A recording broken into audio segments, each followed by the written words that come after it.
Oh, shit. Alright.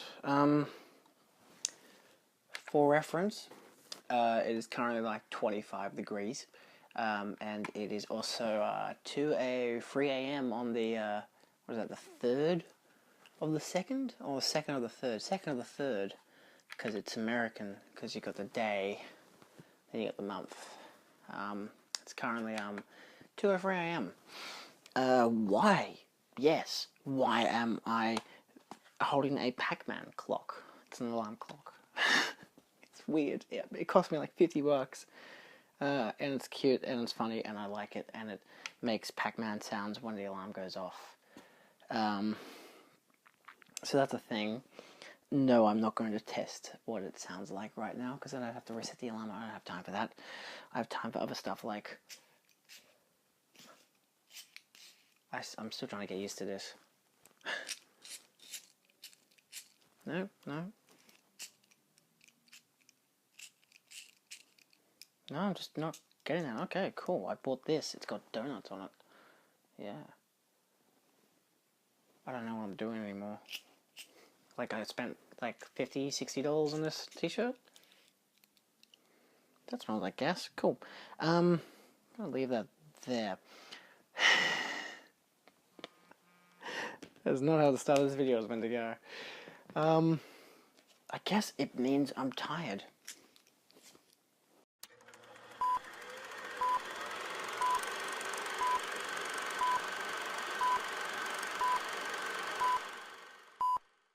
This is my 101 films of 2019, my first 101. Why 101? Because I accidentally ended up watching an extra film tonight, adding to my 100, making 101, and the 101, that number one is a really interesting film.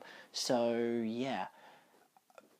So that's what I'm going to do. Even if I end up doing another video in like another 3 months' time, as it's taking me 3 months to watch 100 films, that I say, oh look, it's my next 101 films. I doubt it. I doubt I get it done in 3 months, like with uni and work, and then Japan at the end of it.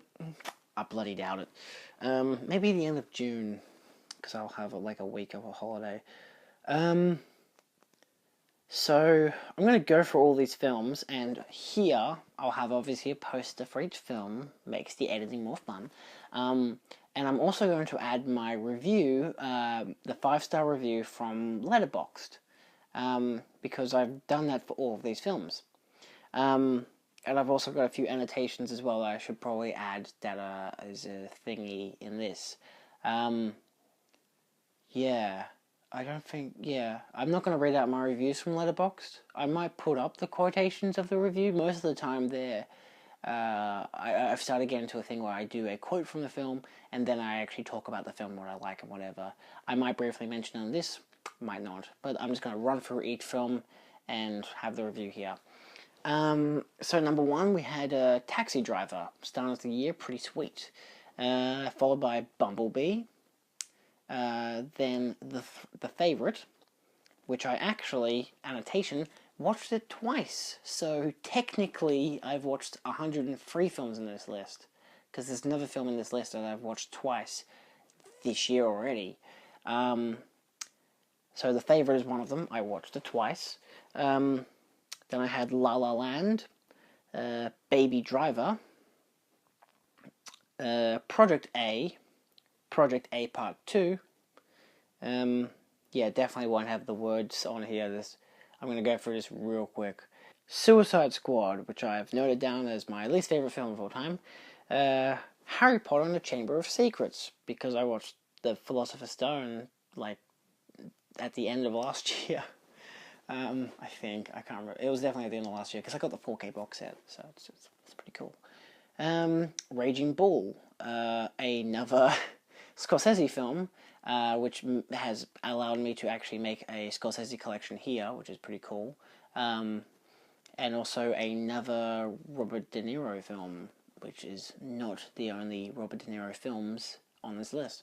Candyman, as evident by my Candyman review. Check it out. Spirits of the Air, Gremlins of the Clouds. Very, very good Aussie film. Highly suggested. Leon the Professional. I will add that I mostly watched Leon because I really wanted to, but want to rewatch that is. But my best friend Katie got me a Christmas gift last year, which was a 100 movie bucket list poster. I do plan to at some stage when I finish watching all the 100 films, and yes, I've gone to the depths of buying most of them, or I think there's only like 8 of them that I don't own that are on Netflix, and the rest I've had to buy, and I spent like about $150 to buy them all, because I mostly owned all the rest of them, which was convenient. I've watched like 95 of the 100 films, but I have to rewatch all of them, at least I promised Katie I would. So the idea being is that I will do a video in the future where I do the whole 100 movie bucket list. I review each of the films, probably just all the stuff I wrote down on Letterboxd, and we just go through it like that. And I'm also thinking of doing another video where I do my own 100 movie bucket list suggestion for you guys. Like, what 100 films do I suggest that you should definitely watch? And maybe 100 films you should definitely not watch, but watch them just because of how bad they are or whatever. You know, or what they do wrong in terms of filmmaking. So 2 more videos that's potentially coming up. I'm pretty keen on that. Might do those before I actually finish watching the 100 movie bucket list, because some of these films I'm going to spend the rest of the year watching, because I watched a lot of them last year, like The Shining, for example. I watched that for Halloween. And Halloween I watched for Halloween. So yeah, I liked it a lot. Number 14, Laputa, The Castle in the Sky. First Reformed. Aquaman. Yay. Yeah, man. What the fuck does he say? I don't fucking care. He says it in Justice League anyway, so it doesn't really matter. Wreck-It Ralph. And Moana. I say and Moana because these 2 were recommended by my friend Helene. Shout out to Helene, because she got me onto watching these 2 films. And I really liked them. Especially Moana's animation. Fucking gorgeous. Evil Dead 2013. I had to put down Evil Dead 20. I had to put down 2013 just because it's. I mean, I know the first one's called The Evil Dead and the remake's just called Evil Dead, but you know. Yeah. The Witch. Nausicaa and the Valley of the Wind. Return of the Living Dead. Blade Runner. Okay, I've noted this one down in films I've watched this year, so maybe technically this is 100 films instead of 101 films. I'm counting as 101 films because this is a 3.5 hour long documentary called Dangerous Days, The Making of Blade Runner. Yeah, I watched that in a whole session after watching Blade Runner, the final cut on 4K, because Mum had never seen Blade Runner and wanted to see it and its sequel, and yeah. Yeah, so I'm counting Dangerous Days because it is actually, you know, one consecutive film. It still has, of course, its segments and stuff, but, like, it's not like the appendices of The Lord of the Rings, which I also watched that whole 6-hour documentary because, which I've noted in my documentary section, because that, it doesn't feel like a 6-hour long documentary. It just feels like a whole bunch of mini documentaries that you can, because it's all appendices, you can just choose which ones you want to see. Like with Dangerous Days, it's one whole thing. So I counted that as, at least because it's feature length, I counted it as a movie, as a feature that I watched this year. Yes, you can argue with me about that in the comments. I don't mind. It's a documentary. Is a documentary a movie? I don't know. I mean, if it's actually like a feature length, then yes. Blade Runner 2049. Greatest movie ever made. Which is my favourite movie of all time, that is. Surprisingly, Mum liked it more than the original Blade Runner. I'm very happy about that. I'm just happy that she liked it. Ralph Breaks the Internet. Yes. Didn't like it at all. Coco. I'd never seen it before. Indiana Jones and the Raiders of the Lost Ark. Temple of Doom. The Last Crusade. Kingdom of the Crystal Skull. Watched them all in the weekend. I had a bit of a Harrison Ford fix after Blade Runner. Fellowship of the Ring. That was noted down as the extended edition because I have the DVDs extended edition of all of them, all the special box set and everything that comes with the dependencies and whatever. And then I was like, oh, I could get it all on Blu-ray because we wanted to check out if the DVD was good enough.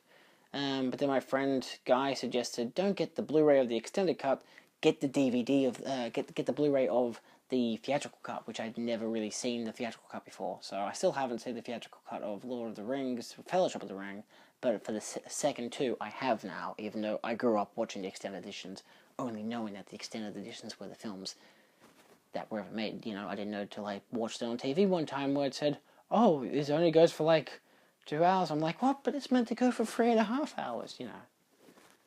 Anyway, that's a thing. Spider-Man Into the Spider-Verse. I've watched this like 3 times now, maybe just twice.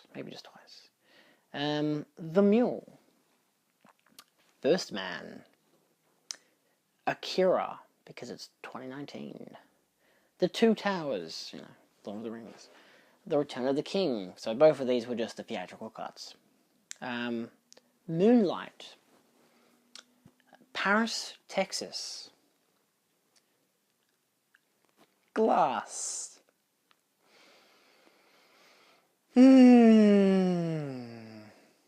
Just trying to get a good thumbnail, I don't know.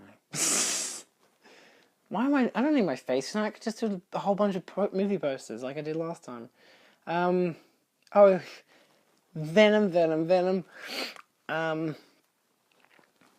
Happy Death Day. This was at the end of January, even though I never even said what the hell was at the end of February. So that was the end of January. Happy Death Day. Scooby-Doo. Scooby-Doo 2, Monsters Unleashed. Do you want to know why I watched those? Because Noah's 18th birthday party. They wanted to watch a film, and there was like 8 guys in here, and there was, you know, over 1,000 films, and they're like, which one should we watch? A 4K, a DVD? Should we watch Venom? No, Venom sucks. No, Venom's cool. Like, it was just such a mess of what the fuck we should watch. And then suddenly, the Shaggy memes existed, and boom, we were watching Scooby-Doo. I love that movie. Groundhog Day. The Hate You Give, aka Thug. Yeah, not my type of movie. Just a bit too, I don't know, it's just a bit too hard-hitting in the reality for me. It's just, I wasn't comfortable watching it. I liked it, it was good, but I wasn't comfortable. But I guess that's kind of the point, I guess, you know. Silence of the Lambs. I'd never seen it before. Hannibal. I'd never seen it before. Because I got the box set trilogy, which is pretty cool. Once Upon a Time in America, the 4-hour-long edition. Yeah. Didn't ever expect that I'd ever see that in my entire life, and I did. And you know, it's pretty good. Did not feel like 4 hours. It felt like 2 hours, maybe 2.5. Red Dragon. So finished the box set. So that was Once Upon a Time being my 50th film of the year. That's pretty good. Ghost Stories. Definitely recommend. Swiss Army Man. One of my favourite films of all time. The Phantom Menace. Star Wars Episode 1. Yeah, I don't know. I just had that, the song that happens during the fight scene with Darth Maul playing in my head one time at work. And I'm like, I should rewatch the prequels on Blu-ray. Fuck, that was a bad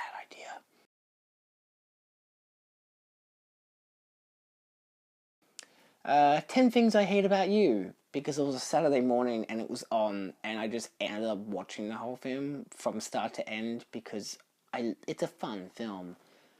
Attack of the Clones, not a fun film.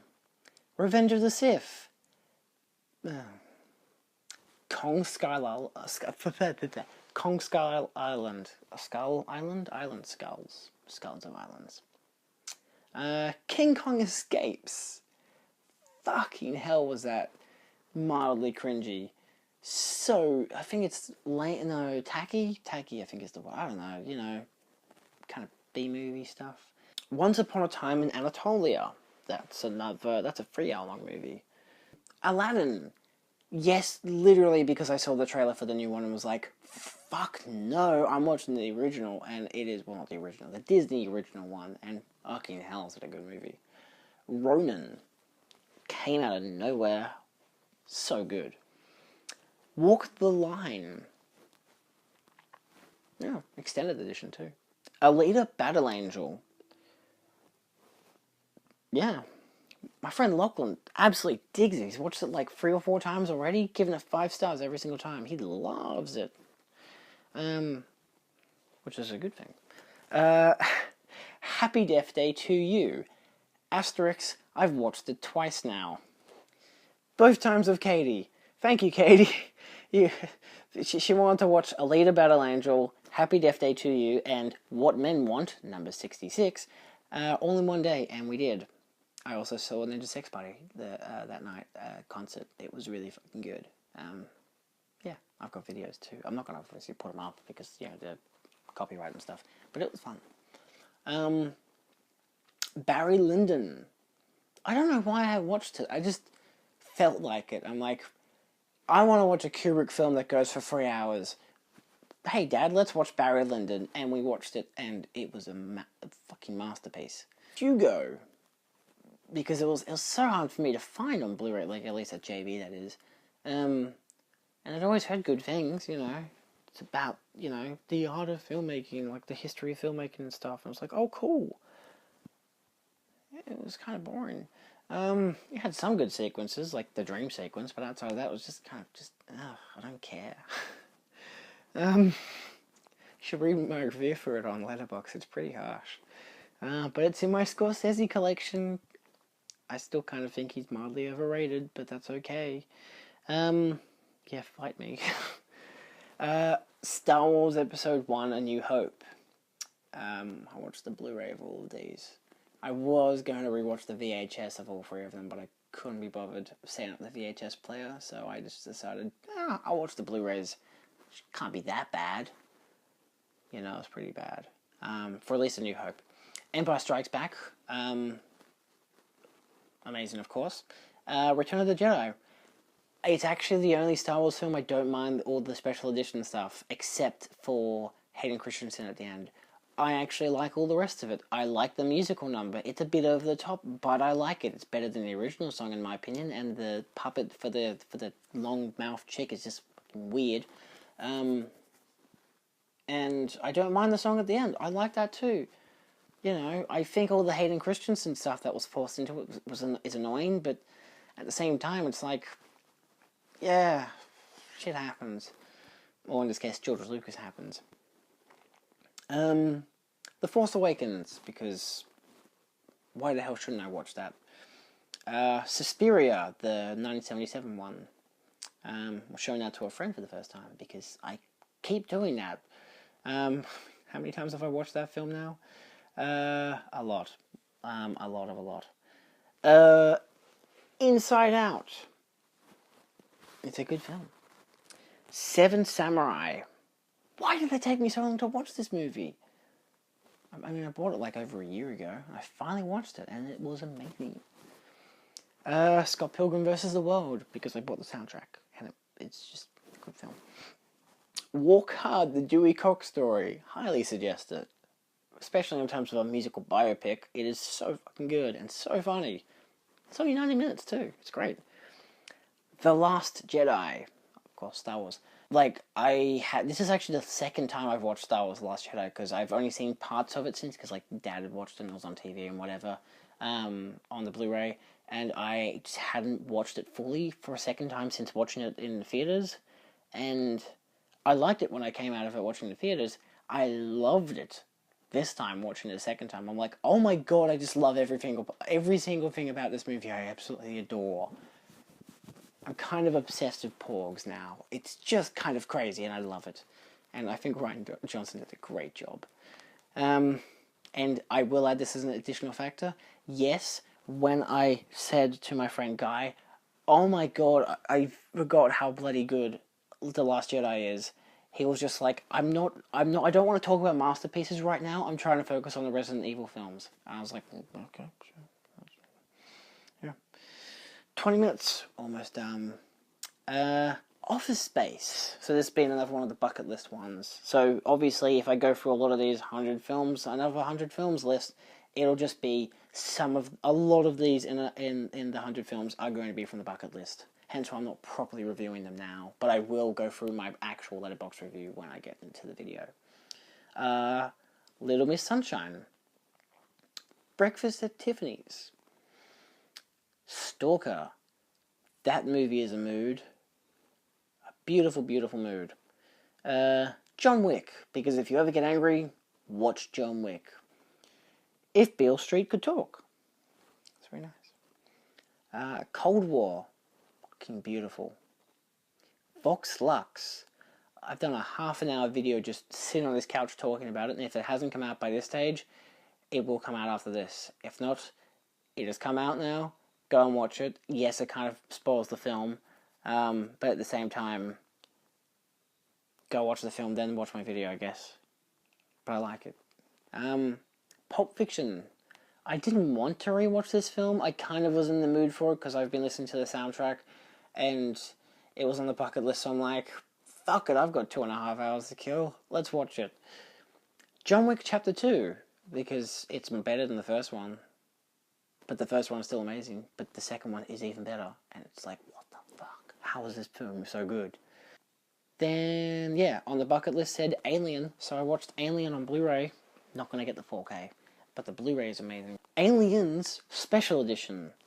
That was obviously the much longer edition. I've always preferred the special edition over the theatrical cut. I've seen both. I saw this theatrical cut in 70mm at the Astor, I watched Alien, then Aliens in 70mm. I don't think Alien was just a digital cut. Yeah. But that was last year. But they have that 3 times a year anyway. Yeah, and I do know that I found out in my Hollywood cinema class at Swinburne, I'm actually going to be watching the theatrical cut of Aliens later this year. So that's happening.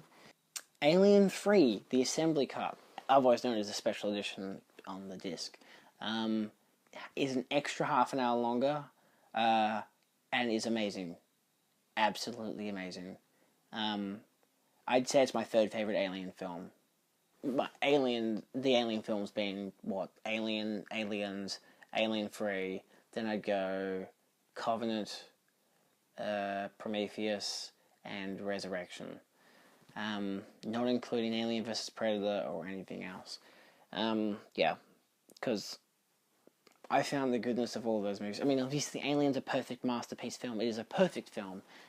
Aliens, whether you watch the theatrical cut or the special edition, I think you should watch the special edition because you get all the extra stuff about Ripley being an actual mother and losing her daughter, and it just adds this big impact to the story that you didn't see coming, and it's great. And it was James Cameron's actual version that he wanted to release, but because the producers were like, oh, it's too long, we won't get as much money. Fucking wankers. Anyway, yeah, and Alien 3, the original cut is crap. I've always hated the original cut, but the assembly cut is amazing and so well done. It's not a perfect film, but I think it is a really, really good end to the trilogy. And then Covenant is a good, mad scientist movie of aliens. It's fun as shit. Prometheus is messy, but enjoyable, and David is always good. He's a great character. And of course, then you have Resurrection, which exists. I watched the special edition cut of it. I liked it, actually. I'd never really enjoyed the film that much. I always thought it was just a dumb popcorn flick, but this time I was actually like, no, I actually quite liked it. And, yeah, I thought it was a fitting addition. I don't count it as a proper Alien film because I just see the Aliens films as an Alien trilogy.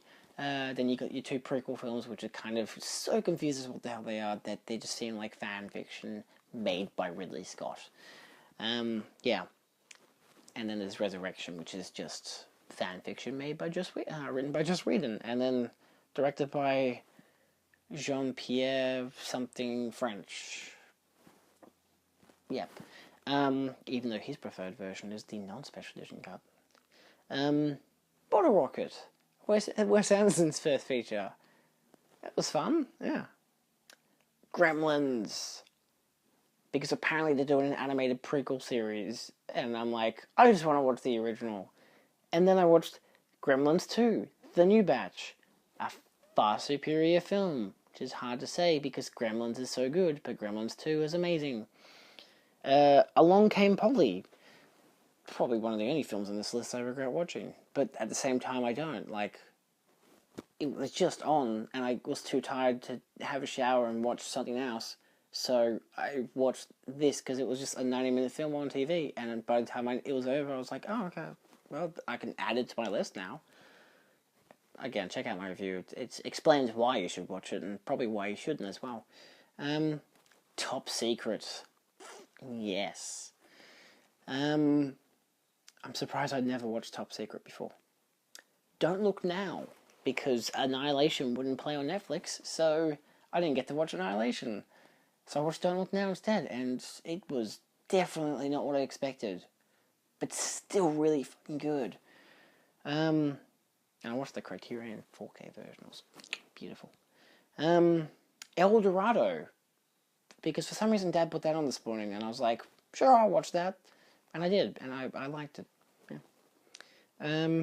And then tonight, of course, I ended it with my 100th film, or my 99th film. It's hard to say if you count Dangerous Days, or if you add the extra 2, of course, with the extra favorite and Happy Death Day. Anyway, but of individual films, Greta was my 100th film.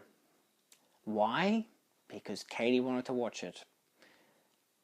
I thought it was kind of boring, because I've seen this film before so many times. It has some good performances, some good cinematography, directing and editing, but outside of that, it was just boring, and it wasn't scary, and it was dull, and I'm like, cool. I wouldn't say it was a waste of my time, but kind of was at the same time. But I had fun with Katie, so that's always good. And then last but not least, the creme de la creme of my 100 movie list for the start of the year, we had The Room, the midnight screening at the Nova, which comes with this. Katie bought a bag full of spoons, and it came with a few knives and forks. Thank God they didn't know that. It's all plastic, it was all good. And of course you get your little booklet which tells you about The Room, has a whole thank you from message from Tommy Wiseau himself. It has a viewer's guide to The Room, which goes through all these different details as to certain scenes, like cancer. Lisa's mother alludes to having it once and then never mentions it again. Remember, when she touches Lisa's nose, you can shout, "I put the evil inside you." I love that part. Well, all I can say is thank God I'm not a smoker, eh? Because this thing fucking sucks.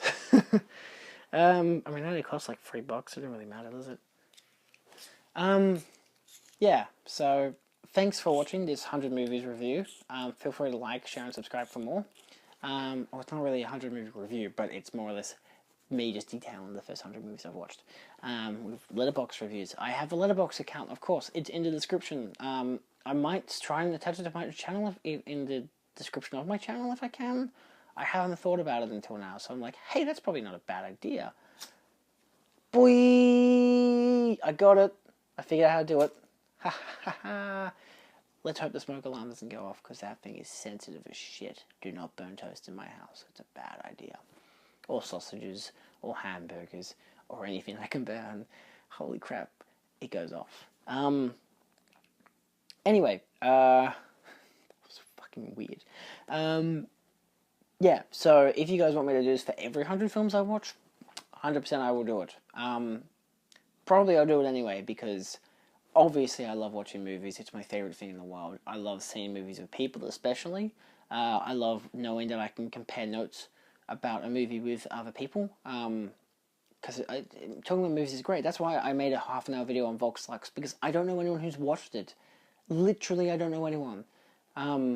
If I'm lucky, Katie will watch it soon. Like, I just don't know anyone who's watched it, and so it's annoying when there's a film that's like that film. I'm like, just don't want to talk to her about it. So I got to talk to you, which in terms of talking to myself, because I'm outside of actually talking to myself, technically, I'm also gonna watch it afterwards to edit it. So I'm just gonna go through all these details again. And it was a mess of a video for the stuff I talked about. But at the same time, it's like, yeah, well, that's just a kind of... who cares? That's just the kind of stuff that happens. If you have movies to suggest, please, put them in the comments, I guess. Your favourite movies, whatever they may be. I found someone on Letterboxd who's following me who hates all good movies and only likes bad movies, which is hilarious. And I adore it. It's great. Like, he gave, Goodfellas a 0.5 star and gave Blade Runner 2049 a 1 star, saying these movies are all overrated garbage and whatever. And it's like, his favourite films are like Suicide Squad and Catwoman and stuff like that. Like, these awful ass movies. And I'm like, someone knows what they're doing. I'm following him for the meme, pretty much. Yeah, so if you want to watch, I've got my actual 100 movies review from last year, where I watched 100 movies and then reviewed them straight to your face. Yeah, and that took also 3 months to make. I'll be doing the 100 movie bucket list, both the actual one plus my suggestions of good films and my suggestions of bad films, but I might end up mixing it because I know that some of those films are going to be, like, some of the films on my 100 movie bucket list for you guys is literally going to be bad movies, like either movies like The Room or movies that I know are awful, but I want to be like, watch it, realize why it's awful and why cinema can be so good because of these other films. Because, if you got a buttload of good stuff and you only get good stuff, you don't recognize what's good about it half the time, sometimes. You can't appreciate what's good about it because you don't mix in it with something that's bad. And then you're comparing good against good, and it's just like, but then this film becomes bad and this film isn't. Anyway, I rambled for way too long. Thanks for watching. See you next time. I'm gonna go to bed because it is 2:41. Yeah. Okay, fine. I'll give you the Pac-Man sound. Hold on.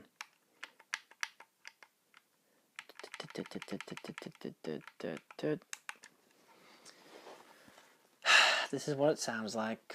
Where's the...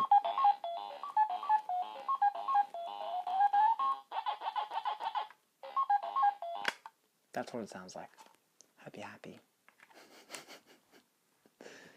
That's all it does. It's great, actually. It was totally not a waste of money at all. I rather like it, actually, because if I go traveling or stay at someone's place for the night, then I can just turn this on and, I can just have it in my bag and then take it out and be like, okay, well, now I know what the time is, and now I can also set an alarm that won't wake up the whole person's house, and it's great. Yeah. Thumbnail potential. Probably not. Bye. I'm going to bed. Fucking tired. So tired. So tired.